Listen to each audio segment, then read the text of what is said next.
takot ba na alam ng sindikatong ito kung saan ka nakatira, saan ka pumupunta?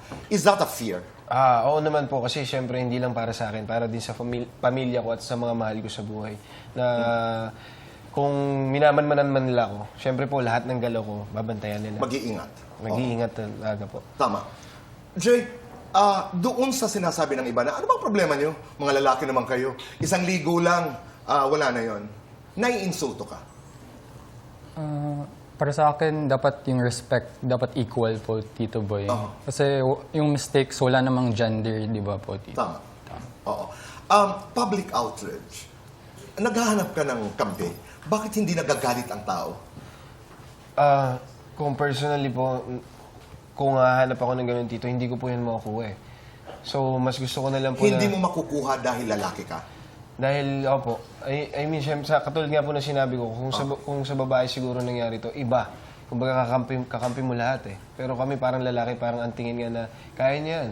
Ginusto niyo naman yan. So parang yung equal po nawawala, yung pagiging equal natin sa isa't isa. Parang. Andre, sa skandalong ito, ano ang pinaka-importanteng leksyon na iyong natutunan? Yung pinaka-importante siguro is acceptance po. Yung pinaka-importante para sa akin. Kasi without acceptance... Acceptance of what? About sa nangyari po. Okay. Because without acceptance, growth won't be possible po. And sa acceptance ko po nahanap yung peace.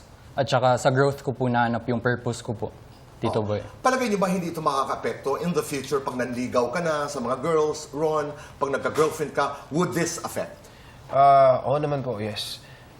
Kasi nga po, syempre, ang hirap naman po i-explain sa babae na biktima lang din kami. At nangyari ang nangyari. The most important lesson that you learned?